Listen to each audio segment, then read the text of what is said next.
Okay, and we are live. Woo! It's September 8th. This is SloanTV. We're coming to you live from Cambridge, Massachusetts. Okay. I'm Tom Rose. I'm Miro Kazakov, and you are watching MBA Lessons Learned from America's best business school at MIT. Before we forget, if you're watching the show live at home, tweet us at #SloanTV. We'll see your tweets on the show, and if they're hilarious, we'll say them on the air.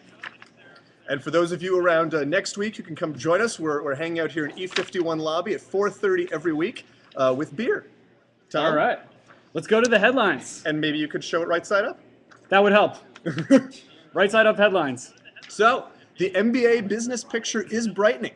The GMAC, the company that makes the GMAT, releases a study every year. And this year's study, they surveyed over 2,000 employers of MBA, and 55% of them say that they're looking to hire recent MBA graduates. That's up 5% from last year. Nice. All right. That's good news. Good news for our studio audience as well. What is about 55 a big number or a small number? I was just about to ask you that. What are the other 45% doing?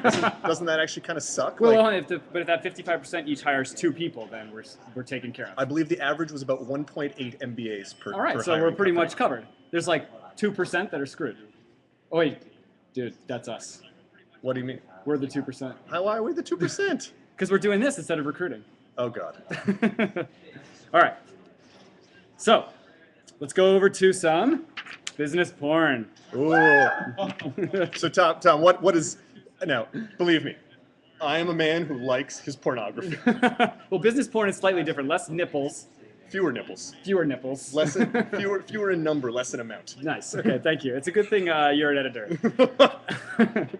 Well, we know. So, I'd like to give the studio audience a sense of what business porn is. We thought about titling this segment, let's see, douchebags who make a lot of money by doing hardly anything. That we are. That's an alternate title. Very jealous of.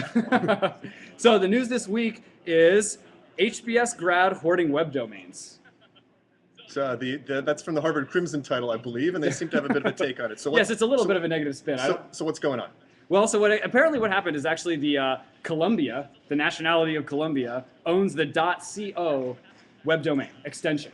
Like you would. And they previously did now, they had been basically restricting that and not allowing anybody to buy a .co domain.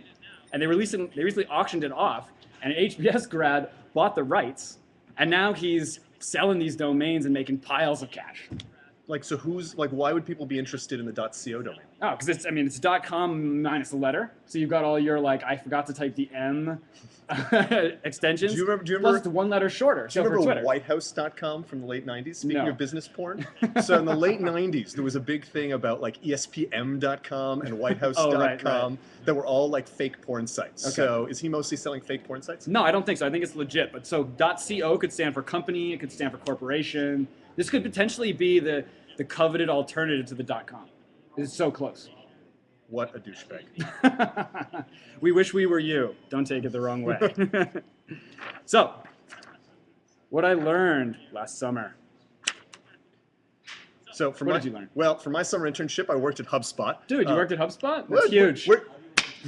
Where did you work this summer, Tom? HubSpot. A lot of people absolutely worked at HubSpot. Again, our thanks to them for letting us rip off their format almost completely. Almost completely. We have a bigger microphone. I don't know if you guys have seen this. It's pretty phallic. It's kind of huge. It's a nice microphone. Anyways, so I worked in sales for the summer at HubSpot. It was actually a very cool internship. So I actually got to spend half my time making calls on the phone as a salesperson for the internship. You got to make cold calls? I got the glorious honor of making cold calls. And do you know what I learned? What? It's really, really difficult. We always knew that it was difficult, though. Was it easier at HubSpot? No, it was easier at HubSpot. Okay. Because one of the things that HubSpot does is people download materials and you call them and they're already familiar with the company. But one of the things that I didn't realize, I knew it would be emotionally hard, but I didn't realize is it was exhausting to make these calls every day. And the first day I walked in and I said, why is everyone that I'm sitting next to a varsity athlete from college? Why did she play field hockey? Why was he a snowboarder? Is that the entire basketball team over there? And this is presumably because it takes you have to be a big dude to coerce a customer into buying from you? I was actually amazed how many of them like were in unbelievably good shape, even though they worked on the phone. You would think it would be all like fat, ugly people Like, on was the their phone. right arm bigger than their left arm? What depends which one's your dialing hand. You know, it's the discipline, like showing up every single day at 8 I see, a.m. yeah. to have this unbelievable level of energy that goes through the whole day takes this massive level of discipline. Gosh, and the thing yes. that I learned about sales is that it's truly athletic. It is like a sport, and you have to train for it. And I found myself getting better, like my stamina increasing as the as the internship went on. And I learned it's, you know, to be a sales rock star, you need to be an athlete. And sales rock stars make tons of cash, right? I made $75,000 worth of money for HubSpot, like actual money that huge. I can track exactly. How much were you worth this summer? I don't know. I've never actually calculated it. Maybe that's the difference between a sales guy and like customer service. Maybe it's the difference between MBAs and everyone else. Yeah, exactly. Is, you know, with like this big strategy thing. Like I am proud that I have real numbers that I can tie myself Nice. to. Okay, congratulations. So what did you do? What did I learn this summer? Well, so I was also working at HubSpot. I worked in customer success, which is basically customer service rebranded a little bit to be sexier. But one of the things that I learned is they have a metric called CHI, CHI, which stands for Customer Happiness Index. And it's actually an analytical measurement of how well the customer is doing. And they report this obsessively. So when you say analytical measurement, what does that mean? I mean, it's quantitative and it's objective. So I can survey Gary over there and ask him, how am I doing? And he can say, oh, you're doing a 7 out of 10. So Exactly. Is that what we're talking about? Yeah, and he could look that up in, not only could he do that, but he could look that up in Salesforce and see all the customers and say, like, this group is a 7 on average. No, but I ask Gary, how do you like the product? Gary's a customer, and I say, how do you like the product? I see. And he says 7 out of 10. Is that what they're doing? Well, Gary thinks the product is crappy. Oh, yes, Gary. Could you actually... But he doesn't know what product we're talking Gary, about. Could you that was an inflammatory statement. statement. Could you tweet that to us at hashtag SloanTV? If I had a Twitter account, I could. He doesn't have a Twitter account. If you're in the studio audience and you don't have Twitter, get Twitter. Yes. That's the takeaway for today. Okay. But anyway, to wrap up, so CHI is a quantitative measure of how your customers are performing. And what you can do is use that to see, one of the things HubSpot does is use it to see whether or not people are going to what they call churn, which is that they use it as an early indicator to see if customers are going to leave. But it's an enormously successful tool for aligning the culture of the organization around quantitative success. And they do that just by looking at people's behavior. Like they don't actually survey anyone. They actually just calculate how they're interacting with the website. Yeah, it's incredibly automatic. So what's the takeaway? The takeaway? Yeah. The takeaway is develop a consistent quantitative metric for your business that you don't have to do a lot of work to use. Okay. So let's do some jargon. Our jargon today, gross margin versus net margin. We're starting with the basics.